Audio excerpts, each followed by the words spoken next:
Good morning. আজ আমার বেশ তাড়াতাড়ি ঘুমটা ভেঙে গেছে। ব্যাঙ্গালোরে এই হয়তো প্রথম যে আমি এত তাড়াতাড়ি ঘুম থেকে উঠে পড়লাম। সকালে উঠে মনটা বেশ ভালো হয়ে গেল, জানো তো। আজকে আমাদের সূর্যি মামার ঘুম ভেঙেছে, কারণ গত 3-4 সপ্তাহ ধরে তার ঘুমই ভাঙেনি।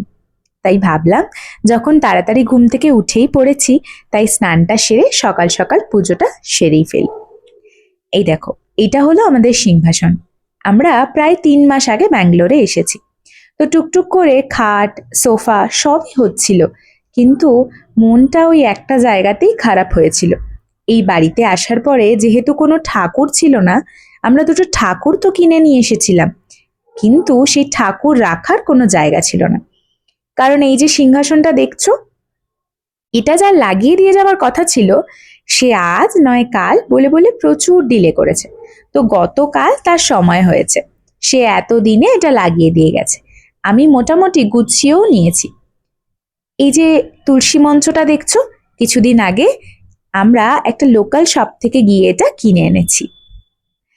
দেখো, তোমাদের সাথে কথা বলতে বলতে আমার পুজোটাও করা হয়ে গেল। পুজো সেরে আমি এবার ব্রেকফাস্ট করতে বসলাম। তো আজকের ব্লগটা এইটুকুই। আমার ব্লগগুলো তোমাদের কেমন লাগছে অবশ্যই কমেন্ট করে জানিও, কিন্তু দেখা হচ্ছে নেক্সট ব্লগে।